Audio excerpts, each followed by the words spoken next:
pendant les fêtes, on dit Mu'adim li simha. Des fois, on peut se poser la question. Pourquoi on dit Mu'adim li simha? Mu'adim, c'est beaucoup de fêtes. Et quand tu es dans la fête de Pessah, alors, on dit, comme on dit, bonne fête. On parle d'une fête. Mu'adim Mubarak.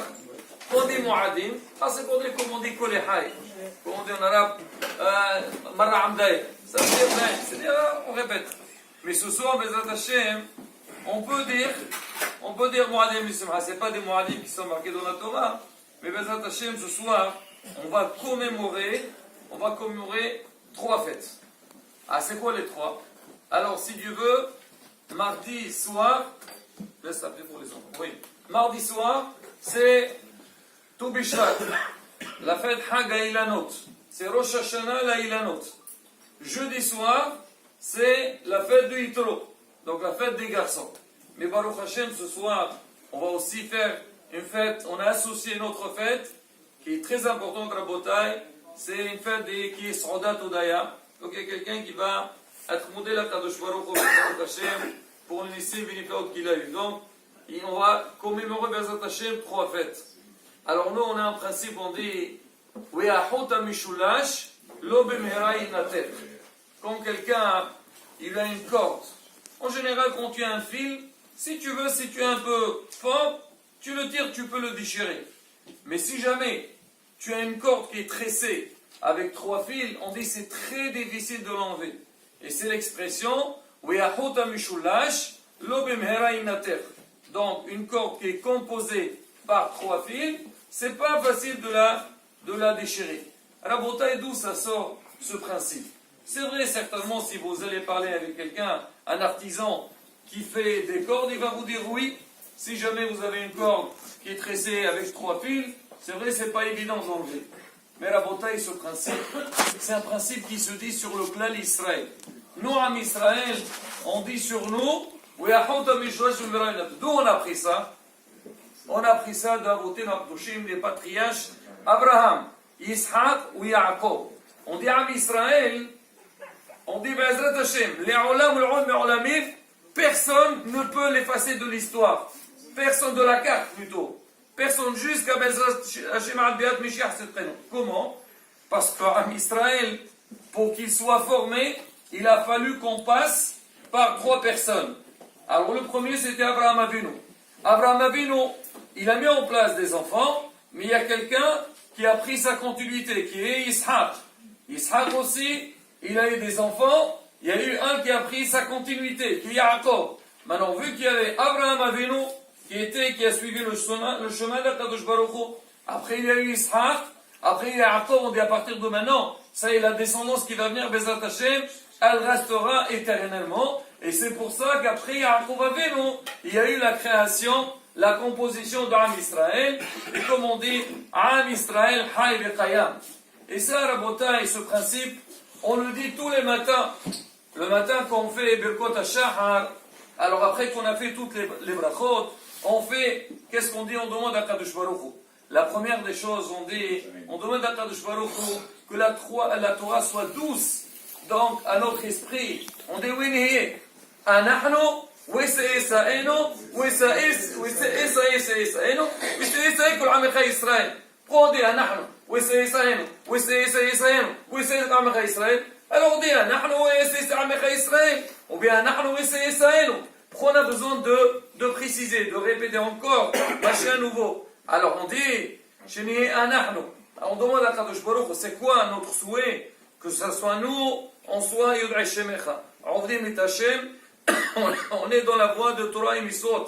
Alors on ne veut pas s'arrêter à nous seulement. Alors on dit à Nahnu, oui c'est nos enfants.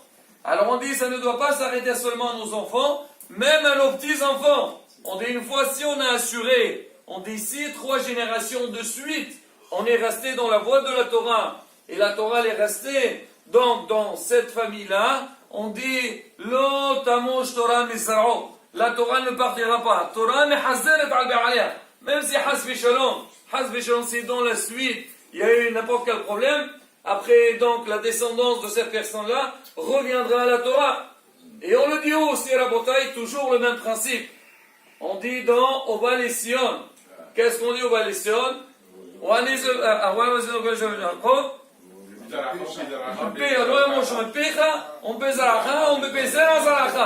le dit 3 fois pour dire que quoi? Quand tu as 3 choses, donc tu as une continuité qui a pu durer donc 3 générations, Bezrat Hashem, ça c'est une assurance. Et donc c'est pareil aussi quand tu vas voir quelque chose, tu fais 3 événements joyeux qui vont ensemble, c'est Baruch Hashem. Donc ça veut dire qu'il y a un bon siman pour ça. C'est ce qu'on a dit pour Hanouka, quand quelqu'un il entre à la maison, alors à droite il y a la mezouza, à gauche il y a la Hanoukia, il y a les sessions sur lui. Donc c'est une bonne shmira, c'est une aftaha. Et là, Rabotai, quand nous on va faire ce soir, on est en train, comme on a dit, la fête c'est mardi soir, Bezrat Hashem Tobishvat. Jeudi soir, ça sera Yitro, nous on le fait en avance pour qu'on puisse faire la fête ensemble. Mais c'est quoi, disons à la maison, en famille. Mais c'est quoi, Rabotai, l'intérêt de tout ça? L'intérêt de tout ça, c'est transmettre à nos enfants. Il ne faut pas s'arrêter à soi-même. Souvent, les gens ils disent, moi, Baruch Hashem, je viens de bonne famille, j'ai grandi dans un milieu juif, et Baruch Hashem, je suis bien. C'est très bien, Baruch Hashem, ashrecha wa ashrech alchecha. Mais tu dois savoir, il faut veiller à tes enfants, il faut veiller à ta descendance, que toi, comme on dit, c'est quoi on dit? L'homme, il ne doit pas seulement chercher que ses enfants ils soient comme lui, il doit veiller que ses enfants ils soient mieux que lui. Et c'est ça, on dit beaucoup, l'homme il est jaloux de tout. Mais on dit qui n'est pas jaloux de l'autre? On dit un rave de son élève. Quand un rave, il enseigne la Torah, les Shem Shamaim, et quand il voit un élève, alors lui qui grandit, qui pousse bien, il dit non, il ne doit pas être jaloux. Pourquoi? C'est parce que c'est Péri-Adam. Donc c'est le fruit de son travail. Ça, on disait ça, la semaine dernière, on a parlé de Rabbi Huita, son Rav Rabbi Dido Cohen. Donc on dit Rabbi Dido Cohen, c'était le premier qui a formé donc tous les rabbanim à Djerba. Moulana Rav Rabbi Tzadon, nous parlait toujours, raconte l'histoire. Et maintenant on comprend la bataille.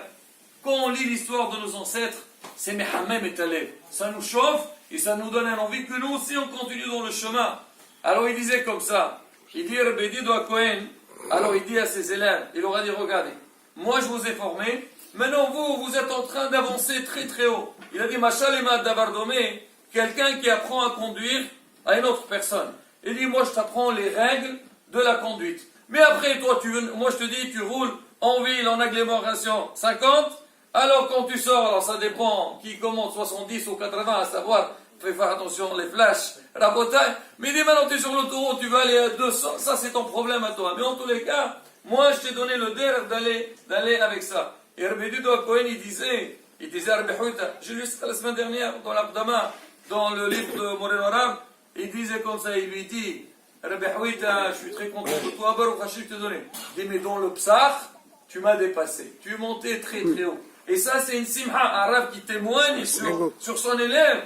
C'est pas quelque chose de ça. En général, l'homme, il veut pas dire, ah oui, l'autre, encore plus sur son élève. Non, il n'y a pas, comme on dit, il n'y a pas de jalousie. L'Arabi n'est pas jaloux de son élève. Il veut qu'il pousse le maximum possible. Le père aussi, il n'est pas jaloux que son fils y réussisse. Et ça, Rabotai, c'est le message qu'on a besoin d'avoir. On doit tout le temps veiller, avoir dans notre tête, penser à notre descendance, penser à la génération à venir, comment nos enfants ils vont grandir, qu'est-ce qu'ils vont devenir à Am Israël. Et Rabotai, je vais vous donner un petit mot de la paracha, une parole clé pour Aoudat Hashem. On dit au début de la paracha, Wa Ishma Yitro, Kohen Midian Hotel Moshe, et Kol Hasha'as Elohim, les Moshe, les Armo, que c'est Hashem qui s'est Misraël. Il a entendu Paro. Alors cette semaine, à Tunis, comment on appelle la fête de Yitro? Shemron. La Amo Shesha. Hein? Shrodat, non, Shema Yitro. On l'appelle Shema Yitro. Pourquoi Shema Yitro? C'est par rapport à la paracha. Alors on dit, Ma Shemo'a Shama Uva. Qu'est-ce qu'il a entendu? Alors il dit deux choses. Qira'at Yansouf ou Milhamet Amalek. Hachamim, ils demandent, ils disent, mais attends. D'accord, c'est vrai, c'était des miracles exceptionnels. Mais pourquoi est-ce que ça ne suffit pas pour Yitro, le Qira'at Yansouf? Qira'at Yansouf, donc c'est un essai très très très puissant. Ça ne suffit pas pour qu'il revienne il va vers Torah et Mitzvot, alors on dit, regardez ce qui est marqué, Waishma Yitro, il est venu. Yitro, il s'est dit, la Shmi'a tout seul, ça suffit pas. Ça suffit pas d'entendre, écouter une belle dracha, comme on dit chez nous, kiffer une dracha, ça suffit pas. Tu kiffes la dracha, mais après il faut que tu passes à l'action. Oui, c'est vrai, ce que j'ai entendu, c'est des paroles véridiques. Un juif, il a besoin d'aller, d'avancer, de pousser d'un Torah Mitzvot Ma'asim Tovim. Tu ne dois pas t'arrêter là, non. Tu as dit, tu as entendu que la fila c'est important. Demain matin, Bezat Hashem, je serai parmi les premiers à la fila. La Torah. Oui, moi je vais trouver un moment pour les mots de Torah. Et ainsi de suite. Alors on dit que Yitro au début, quand il est Shama, il a entendu les miracles. Il a fait comme tout le monde. Sham'u Amim Irgazon. Lui aussi, il était impressionné par les miracles. Mais après, quand il y a eu Qari'at Yamsouf, ça l'a secoué pour qu'il avance, il va entrer dans le judaïsme et soit Mikgaïr. Nous aussi, Rabotai. Maintenant, c'est le message de cette fête-là. Bezat Hashem, nos enfants, c'est vrai, on doit faire la fête. On fait tout ce qu'on veut, la pièce montée ou la pièce qui descend, ou ce que vous voulez. Et les pas... Ah, d'accord. C'est pas ça. Plus important, oui, Rabotai, le message, le messer. Donc le message qu'on donne à nos enfants, donc le hinour, un bon hinour de Torah, Bezat Hashem, on voit deux Bezat Hashem, des Talmidei Hachamim, Aoudi Hashem, les Ahava, Bezat Hashem avec amour, et vouloir agrandir, grandir dans Torah Mitzvot, Bezat Hashem, c'est grâce à ça qu'on sera zoché, Bezat Hashem, la Géoula, B'Merabi Ameno. Amen.